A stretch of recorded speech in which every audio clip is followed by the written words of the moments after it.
déjenme contarles que hoy vamos a estar en la porción de Jaya y Sara, como dijo Kenneth, que es las vidas de Sara. Bueno, vamos a ver por qué se llama vidas de Sara, ¿verdad? Y por supuesto vamos a estar también en los evangelios. La porción de esta semana tiene que ver con Génesis 23, y pues para poder ver de qué trata, vamos a ir a ella, al capítulo 23, versículo 1. Vamos a ver. Hayei Sara se llama esta porción, las vidas de Sara, un nombre muy interesante, muy peculiar, ¿verdad? Y vamos a ver por qué. A ver, Kenneth, si me ayuda a leer el capítulo 23, verso 1 de Génesis. Fue la vida de Sara 127 años. Tantos fueron los años de la vida de Sara. Un verso muy interesante, muy chiquitito, que de aquí se desprende el nombre de la porción, Vidas de Sara. Y fíjense que es bien interesante porque es un verso que tiene dos oraciones y las dos oraciones dicen exactamente lo mismo. De hecho, hay versiones en español que lo omiten y simplemente se quedan con que la vida de Sara fue de 127 años. Pero en hebreo, está escrito de una manera muy literal, muy peculiar, y dice las vidas de Sara fueron, y dice, de 100 años, de 20 años y de 7 años. Estos fueron los años de Sara. Es muy peculiar cómo está escrito. Entonces, encontramos en primer lugar en este verso que hay dos vidas, las vidas de Sara fueron, las vidas de Sara fueron. Por eso algunos sabios de Israel sostienen que, por eso la porción se llama vidas, pero otros también sostienen que se llama las vidas de Sara, porque los justos, a pesar de que han muerto, siguen dando vida.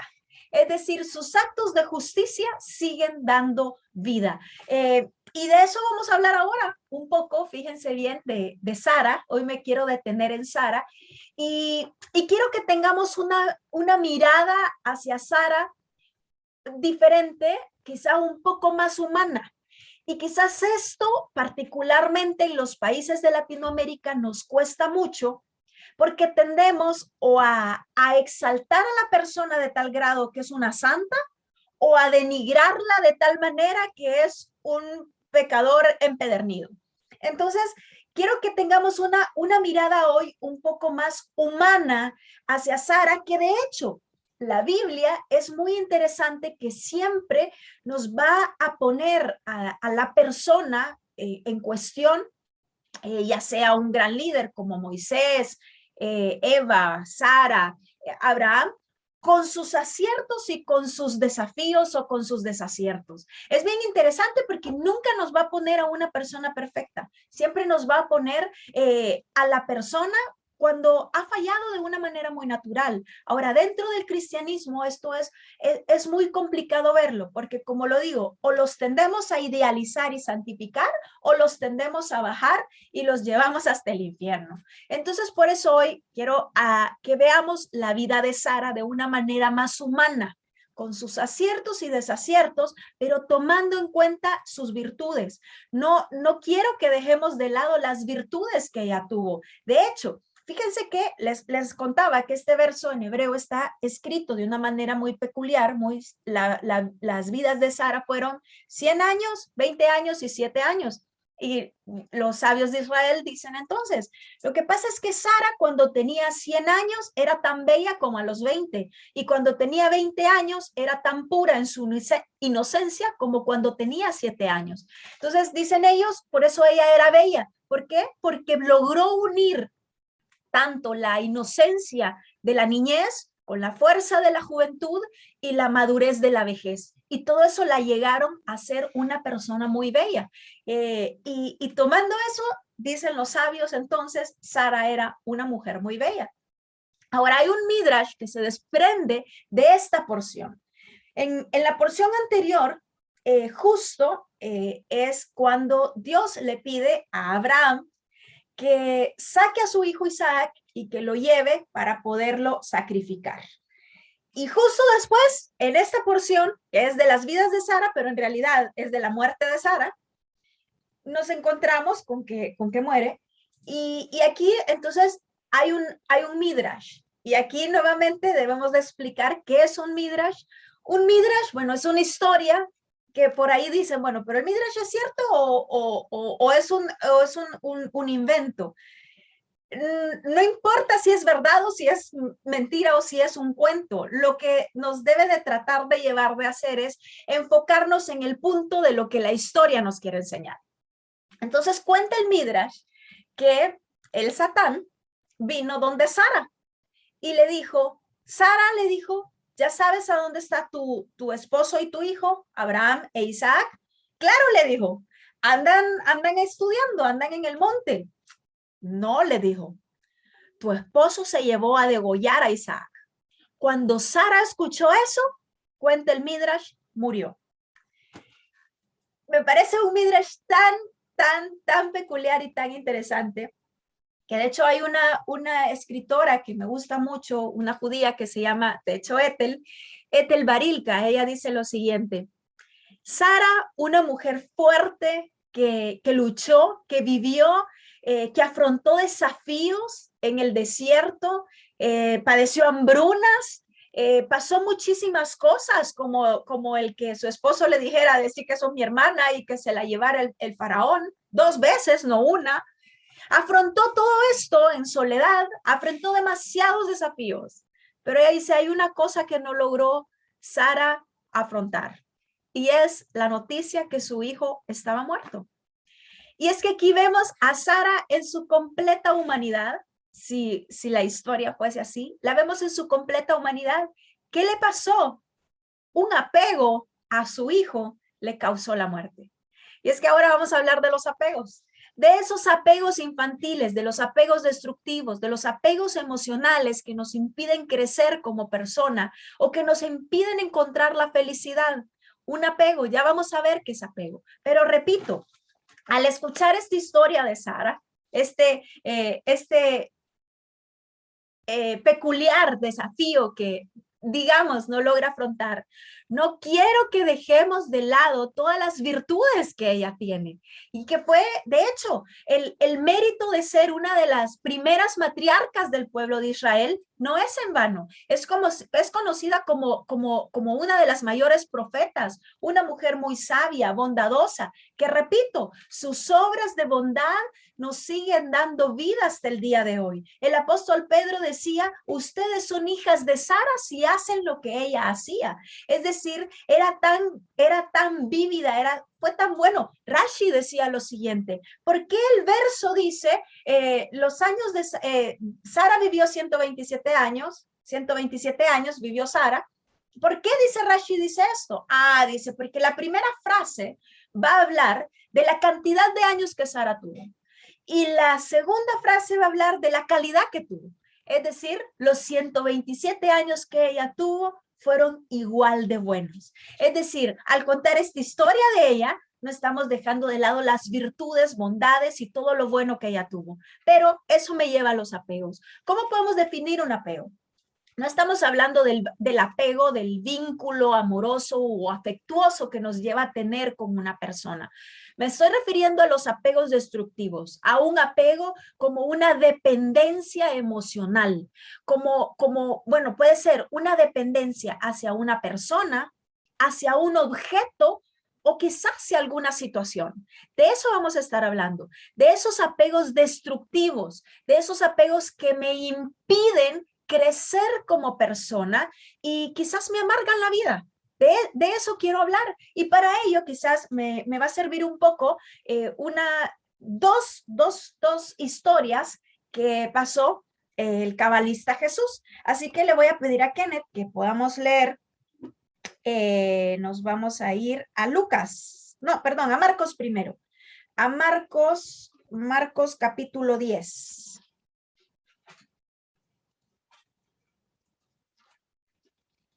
Marcos capítulo 10, verso 17. Esta es la historia de un joven que se encuentra con Jesús y le dice, quiero seguirte, ¿verdad? Yo soy muy bueno. Así que, Kenneth, si me ayuda, por favor. Marcos 10, 17. Al salir él para seguir su camino, vino uno corriendo. Hincado la rodilla delante de él, le preguntó: Maestro bueno, ¿qué haré para heredar la vida? Jesús le dijo: ¿Por qué me llamas bueno? Ninguno es bueno, sino solo uno, Dios. Los mandamientos sabes: no adulteres, no mates, no hurtes, no digas falso testimonio, no defraudes, honra a tu padre y a tu madre. Él entonces, respondiendo, le dijo: Maestro, todo esto lo he guardado desde mi juventud. Entonces Jesús, mirándole, le amó y le dijo: Una cosa te falta. Anda, vende todo lo que tienes y dalo a los pobres, y tendrás tesoro en el cielo. Y ven, sígueme, tomando tu cruz. Pero él, afligido por esta palabra, se fue triste, porque tenía muchas posesiones. Fíjense qué historia más interesante esta, que de hecho de aquí se toman muchas doctrinas para decir no es bueno tener nada, hay que vender todo, ¿verdad? Para poder heredar la vida eterna.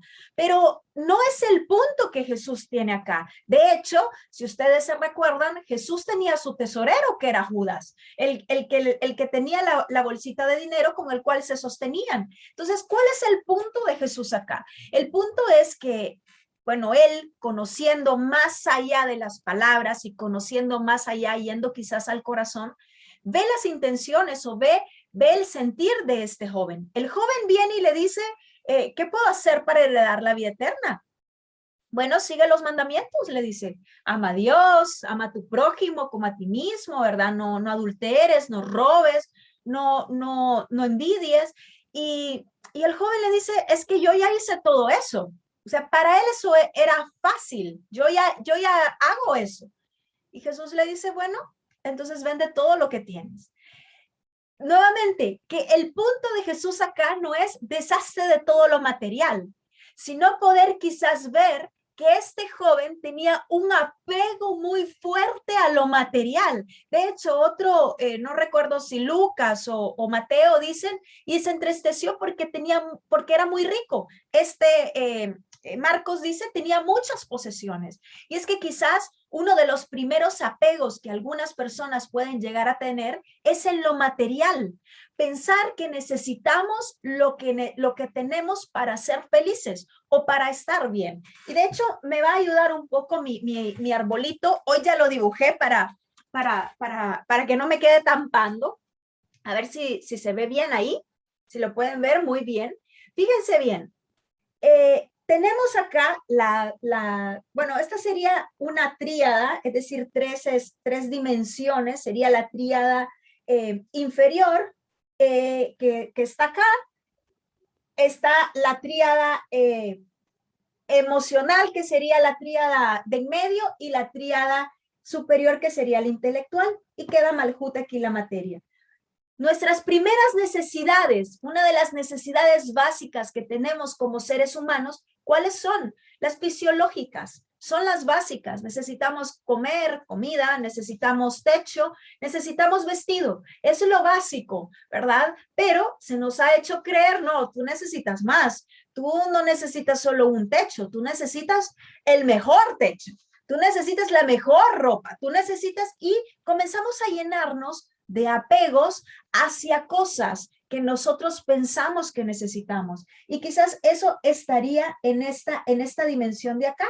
O la tríada inferior, que sería esto, nuestras necesidades físicas. Ahora, no tienen nada de malo cubrirlas. Como repito, el problema es crear una dependencia hacia ese tipo de cosas. Pensar que yo no puedo subsistir si no tengo carro. Pensar que no puedo sobrevivir si no tengo celular. Imagínense cómo hacíamos antes cuando no había celular, ¿verdad? Entonces, es ese apego. Y en el caso de este joven, ese fue el problema. El problema no era tanto que tuviera posesiones. El problema era que su corazón estaba en las posesiones. Y por eso Jesús le dice, bueno, vende todo lo que tienes y me sigues.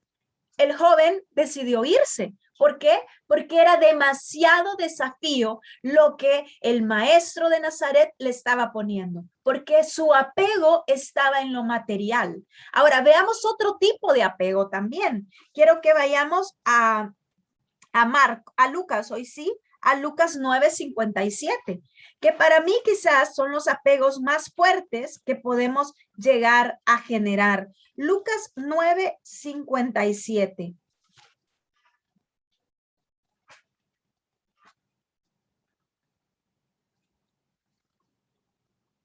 Viendo ellos, uno le dijo en el camino: Señor, te seguiré a donde quiera que vayas.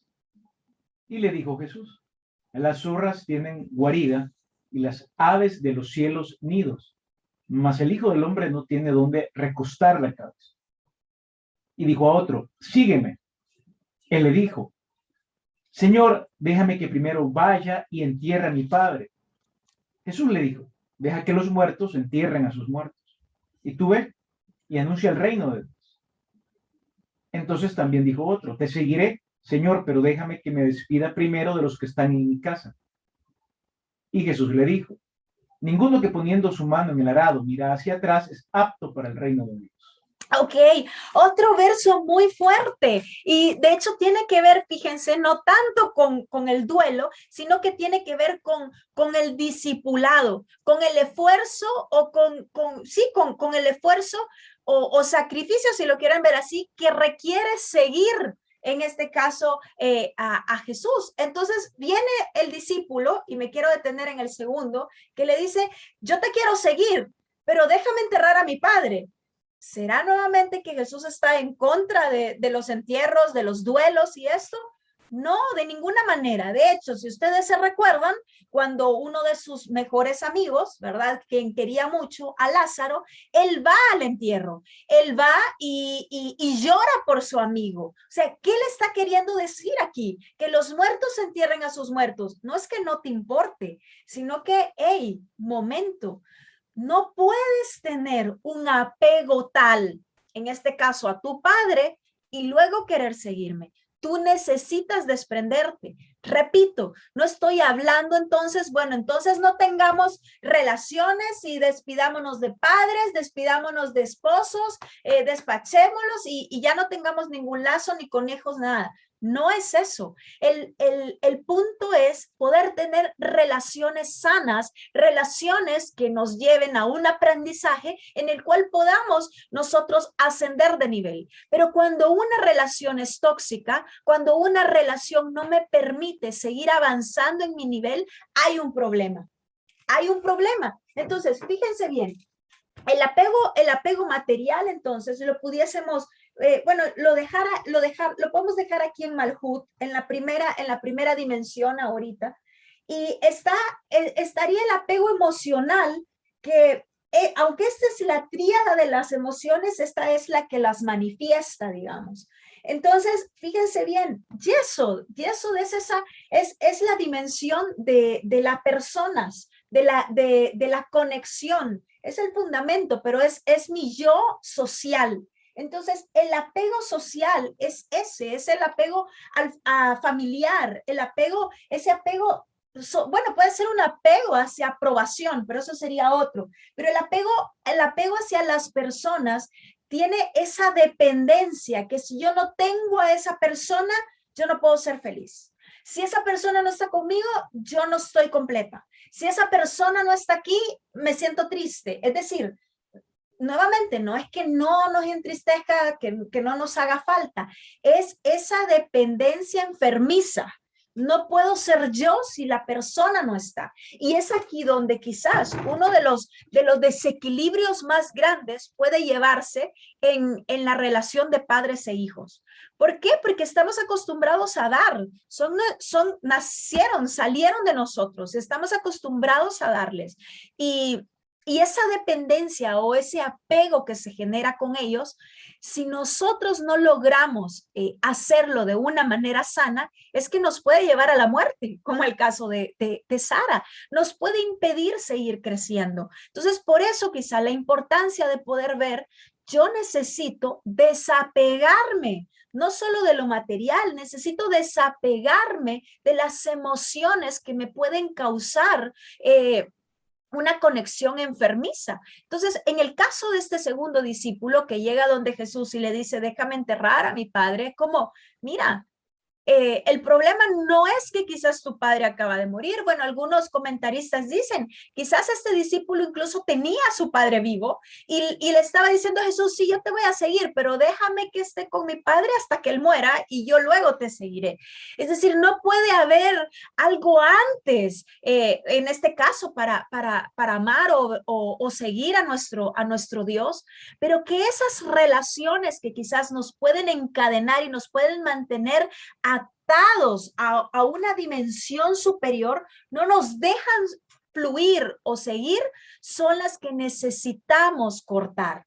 Nuevamente, no estoy diciendo, bueno, entonces despidámonos de todos y digamos adiós a todos. No, es crear relaciones sanas, relaciones que podamos disfrutar el aquí y el ahora. Por ejemplo, nuestros hijos, saber que nuestros hijos no son nuestros, es decir, los trajimos al mundo para que ellos den vida, para que ellos alcancen no tanto la independencia como la interdependencia, porque siempre necesitamos de otra persona, somos seres sociales y bueno, la Biblia menciona, ¿verdad?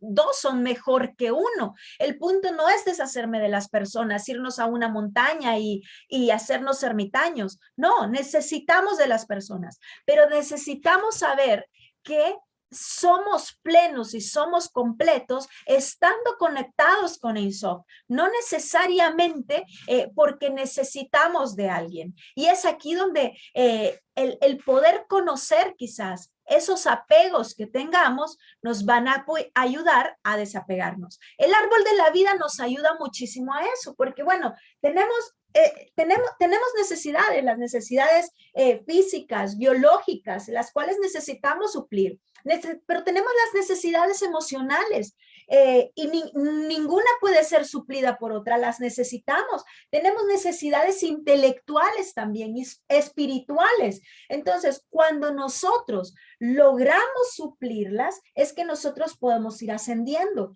Cuando nosotros le damos la fuerza solo a una dimensión o nos quedamos anclados solo en una dimensión, quizás en este caso, yeso, podemos hablar de los apegos, nos está impidiendo seguir avanzando y creciendo. Fíjense bien que cuando nosotros íbamos a tener ese apego enfermizo hacia las personas, hacia otra persona, difícilmente llegamos a autoconocernos. Y cuando no nos autoconocemos, no podemos conocer a Dios. No podemos profundizar. Por tanto, ya no podemos ascender de nivel. Ya no podemos llegar a Tiferet. Ya no podemos seguir avanzando hasta Keter. Entonces, fíjense bien, el poder tener desapegos, incluso en la parte intelectual, me ayuda a poder ascender. ¿Por qué? Porque voy ascendiendo. Bueno, estoy viendo que yo soy algo más que solo lo social. Hay algo dentro de mí. Tengo que conocerme, tengo que conocer ese yo. Ok, yo continúo subiendo a Tiferet. Yo comienzo a conocer mi autonomía. Soy capaz entonces de decir sí o de decir no cuando no estoy de acuerdo. Pero llego a las esferas más superiores, llego a Jokma, llego a Binah y me doy cuenta de algo también, que no puedo atarme a ningún dogma o no puedo atarme a ningún pensamiento como punto fijo. ¿Por qué? Porque eso me impediría subir a Keter. Entonces, fíjense, cuando yo tengo un desapego, yo puedo tener objetivos, alcanzarlos, desapegarme de ellos y volver a trazarme otros objetivos. Es precisamente establecer o como querer llegar a Keter. Decimos, a Keter nunca se llega, pero entonces, ¿cómo hago para sentirme plena, para sentirme satisfecha? Como el caso de Sara, por ejemplo. ¿Cómo podemos decir que ella vivió 127 años, todos sus años fueron buenos, si pasó hambrunas, se le murió, pensó que se le murió el hijo, ¿verdad? Estuvo cautiva, otro hombre quería acostarse con ella, vida? ¿Cómo podemos decir que ella tuvo plenitud de vida, que alcanzó su plenitud cuando pasó por demasiadas vicisitudes en la vida, que quizás, como dice Hebreos, no alcanzaron a ver la promesa cumplida en su plenitud? Porque imagínense, ella muere, Dios les promete tierra, les promete que pudieran tener la tierra prometida, y ella muere, y vemos en esa porción que Abraham tiene que comprar la sepultura para su esposa, es decir, no era de ellos la tierra. Entonces, ¿cómo podemos decir que era plena, que vivió 127 años completos, si bueno, vemos que tuvo un apego con su hijo y pasó por tantas vicisitudes? Es que el punto es ese: cuando nosotros logramos desapegarnos, cuando logramos comprender, vivir el ahora, disfrutar el hoy, disfrutar a mis hijos pequeños hoy, porque mañana van a crecer, necesitan hacer familia, necesitan desprenderse de mí. Cuando logro asimilar todo eso, entonces podemos subir a otro nivel, podemos ir subiendo, llegamos a ese nivel y podemos dejarlo y seguir subiendo, dejarlo y seguir subiendo, y poder así ascender de conciencia. Les cuento un ejemplo. Por ejemplo, nosotros, bueno, 5 años hicimos homeschool con nuestros hijos, porque pensábamos que queríamos darle una educación diferente a ellos, y por eso decidimos sacarlos de la escuela y darles escuela en casa. Lo hicimos por 5 años. Y realmente lo disfrutamos tanto, nos gustó mucho el poder hacerlo, que venían familias y nos decían, hey, eduquen a nuestros hijos. Y sea como, no, ¿verdad? Esto no es así, esto es solo con los hijos. Pero realmente, bueno, Kenneth siempre me decía, pero hay otros niños que pueden disfrutar de esto, hay otros niños que pueden estar acá. Y decidimos entonces crear una escuela para que otros niños pudieran hacerlo. Pero fíjense bien, ¿cómo pueden llegar a engañarnos el apego? Nos puede engañar, pero es que aquí estamos bien bonito, aquí estamos en casa, estamos solo los 4, la pasamos súper bien. ¿Qué implica poder salir de ese apego, de ese lugar cómodo, y extenderse y expandirse? Obviamente, hey, pero otros lo van a disfrutar. Sí, pero es como yo me quiero quedar aquí, porque es que aquí solo los 4 solo estamos. Obviamente, al formar la escuela, ya no puedo estar solo yo con mis hijos enseñando. Hay más maestros, hay más niños, hay más cosas. Pero ¿qué hubiese pasado si uno decide quedarse con ese apego? Hay una disminución y uno no puede seguir evolucionando y creciendo como persona. Entonces, queremos nosotros crecer, queremos ir más allá, queremos ascender. Necesitamos un desapego, no solo en lo material, sino también en lo emocional y también en lo intelectual. Lo intelectual, cuando nosotros nos apegamos a pensamientos o a puntos fijos, llegamos a decir, hemos caído en el dogmatismo, lo cual nos va a impedir siempre ascender de nivel. ¿Qué tenemos que hacer entonces? Bueno, en primer lugar, darnos cuenta de los apegos, darnos cuenta qué nos está impidiendo avanzar. En segundo lugar, quizás, como decía, disfrutar el hoy, disfrutar el ahora. Si yo no dejo que mis hijos se vayan de casa, bueno, yo amo a mi mamá, amo a mi papá, me encanta estar con ellos, pero ¿qué hubiese pasado si no los dejo para casarme? O sea, hubiera sido imposible poder casarme por estar con ellos, y estar con Kenneth no se pudiera. Entonces necesitamos eso es un desapego sano, o sea, el desapego que los hijos tienen hacia los padres, para poder formar una familia y lo demás. Entonces necesitamos disfrutar el hoy y el ahora como que fuera el único instante, no estar pensando en el mañana ni en el ayer. Por ejemplo, ¿qué sería disfrutar el ahora? Si me siento súper, no estoy trabajando, quizás voy a poner ahí el ejemplo en algo material, tengo un trabajo, pero quiero seguir creciendo como persona. Entonces, yo pudiera comenzar a tener un apego hacia el deseo de solo hasta que tenga otro trabajo voy a ser feliz. Solo hasta que consiga el otro trabajo es que me voy a sentir realizada. Solo hasta que tenga el otro trabajo voy a estar mejor. No, yo puedo agradecer por el trabajo que estoy, en el que tengo, darme cuenta que no necesito más. Es decir, puedo sentirme plena aún queriendo otro trabajo. Eso es querer superarse. Igual con las relaciones. Necesitamos ese desprendimiento. ¿Para qué? Para poder llegar a evolucionar como personas, para poder llegar a ser diferentes. Y eso es lo que Jesús tenía en mente. De hecho, cuando él dice, ninguno que ha puesto su mano en el arado y sigue mirando atrás es apto para el reino de Dios. No podemos tener, querer ascender, y este quizás, y con este punto quiero terminar, no podemos pretender ascender si no nos despojamos de todos los apegos, incluso de uno mismo. Jesús decía, el que quiera ser mi discípulo, que se niegue a sí mismo y me siga. Bueno, tome su cruz y me siga. Entonces, eso en Cábala es lo que sería un bitul. También, lo voy a decir en este término, el desapego al yo, porque aquí dejamos el desapego a lo material, el desapego a lo social, el desapego a las emociones, digamos, y aquí podemos decir, tenemos que desapegarnos del yo, llegar al no yo. ¿Para qué? Aquí esto sería el abismo para decir, para poder ascender. Nadie que tenga el yo muy agarrado y no esté dispuesto a negarse puede llegar a ascender, pasar el abismo, hacer un bitul, ¿verdad? Y llegar a ser uno con Ein Sof. No podemos ser uno si yo quiero ser primero. Necesitamos primero salir del protagonismo, digamos, y dejar que Él sea en nosotros. ¿Para qué? Para poder alcanzar toda la plenitud que nosotros no solo deseamos, sino que hemos venido a cumplir. Así que nos quedamos hasta acá y vamos con preguntas y respuestas.